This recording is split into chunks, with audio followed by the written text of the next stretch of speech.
नमस्कार. अकस्मात मराठी हॉरर चॅनलवर तुमचं स्वागत आहे. आज पुन्हा एकदा मी तुमच्यासाठी एक अलौकिक, अद्भुत आणि रहस्यमय अशी कथा घेऊन आली आहे. पण कथेला सुरुवात करण्याआधी जर तुम्ही या चॅनलवर नवीन असाल तर चॅनलला सबस्क्राईब नक्की करा. सोबतच बेल आयकॉनवर देखील क्लिक करा, जेणेकरून तुम्हाला अशा नवनवीन थरारक कथांचे नोटिफिकेशन्स मिळत राहतील.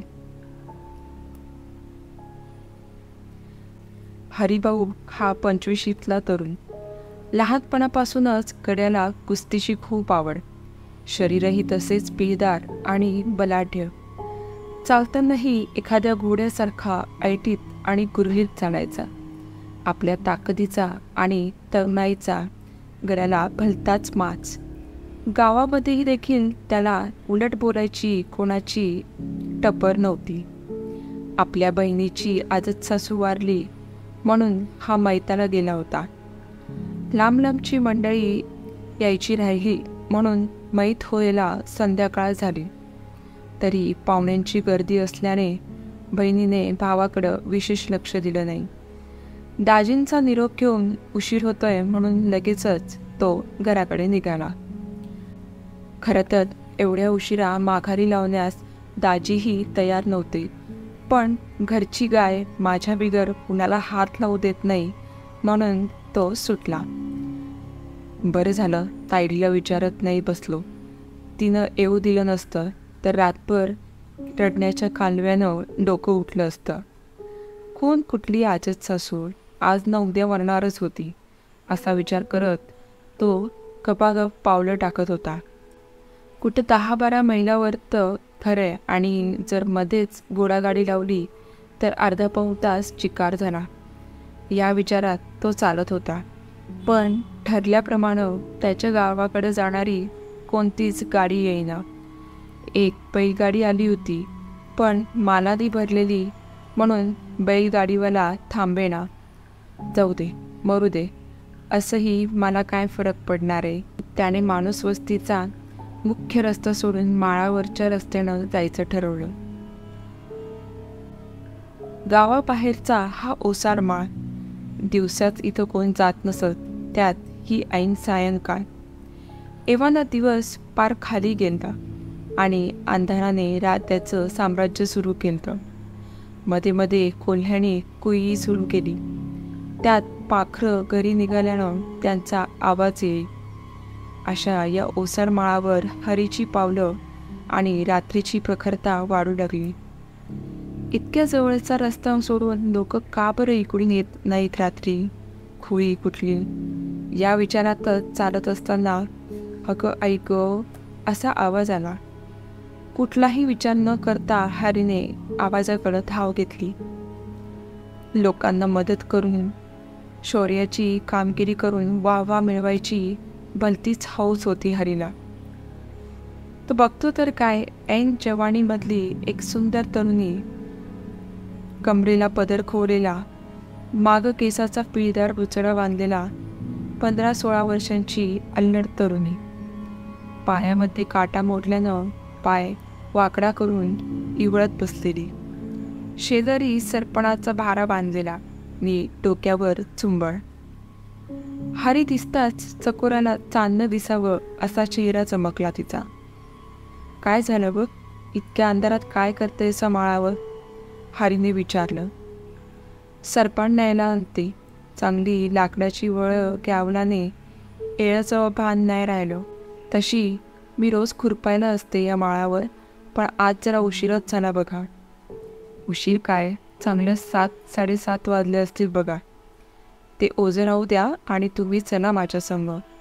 वज सकाळचं येऊन न्या. अशा ओसाड जागी पोरीनं एकटं थांबणं बरं नाही. बरं म्हणून पोरीनं मान हलवली आणि उठता येईना म्हणून समोर हात केला. हरीनं त्याचा हात पुढे केला. पैलवानगीचा अनुभव असलेल्या हरीचं अजून लगीन झालं नव्हतं ना. कुठल्या बाईला त्यानं हात लावला होता. पहिल्यांदाच असा नाजूक हात हातात घेतला होता. पोरकी उठून उभी राहिली, पण एकाच पायावर. काय झालं व? हरीने विचारले. अहो, सरपंच काढताना काटा खूपच खोल गेलाय व. तुम्ही वा पुढं, मी येते मागून लंगडत लंगडत. हरीच्या मनाला हे काही पटलं नाही. एक काम करा, तुम्ही माझ्या पाठकुळीवर बसा, मी नेतो तुम्हाला. तुमचं घर कुठे आहे? अहो, जास्त लांब नाही, अर्ध्या पाऊण मैलावरच आहे. मी येते चालत, पोरगी म्हणाले. मग तर चलाच म्हणून हरीनं पैलवानकीत डाव टाकावा असं उचलून पोरीला खांद्यावर घेतलं. नको, मला उतरवा, तुम्हाला ओझं होईल, पोरगी ओरडली. काय नाही व, तुमच्या डबल वजनाची पैलवान मी एका हातात फिरवतो, तुम्ही बसा निवांत. बर म्हणून लाजतच पोरगी गप्प बसली. हरी बराबर पावलं उचलू लागला. अचानक त्याला अवघडल्यासारखं वाटू लागलं. का माहीत, पण चालेल तसं पोरीचं ओझं वाढतच चाललं होतं. हरीचा वेग मंदावू लागला. का व, दमलात का? पोरीनं विचारलं. नाही, मोठ्या गर्वानी हरी म्हणाला. आपण लांबून चालत आलो म्हणून असेल बहुतेक, हरी मनात पुटपुटला. आता हे खांद्यावर काहीतरी टोचायलंय म्हणून हरीने हात लावला तर पोरीचे केस होते. अरे माझ्या कर्मा, हे केस पुढं पुढं का सरकतायत? हरीच्या खांद्यांवरून केस त्याच्या फुटापर्यंत पोहोचलेले. भूताचा माळ, अंधारी रात्र, बॅनावनात सुंदर पोरगी. हरी सगळं समजून बसला होता.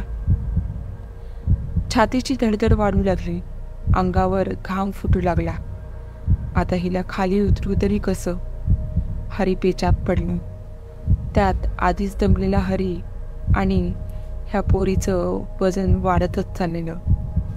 पोरीनं गळ्यात हात आवळले. हरीला श्वास घ्यायला त्रास होऊ लागला. आता गाव येईल या एकाच उमेदीत हरी चालत होता.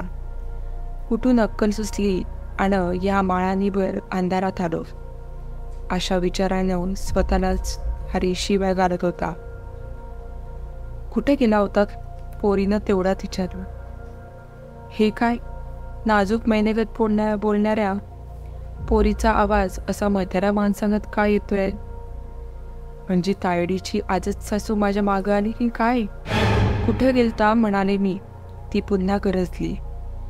हरी गारटला. सारं अंग सुन्न पडलं.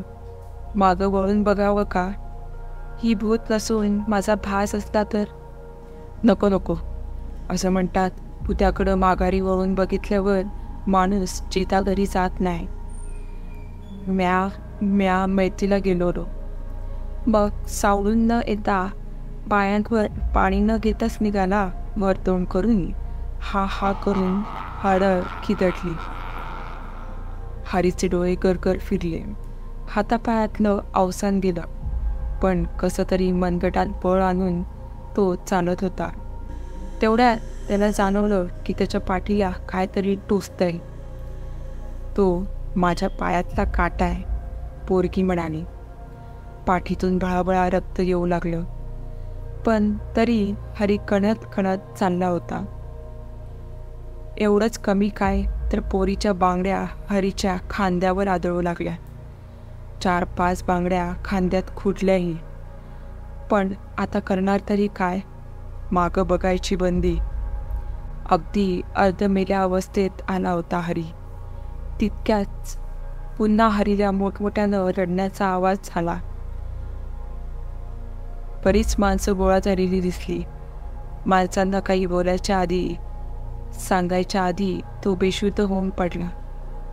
दुसऱ्या दिवशी जाग आली तेव्हा त्याचं सारं अंग ठणकत होतं आणि शरीरावर जखमा होत्या.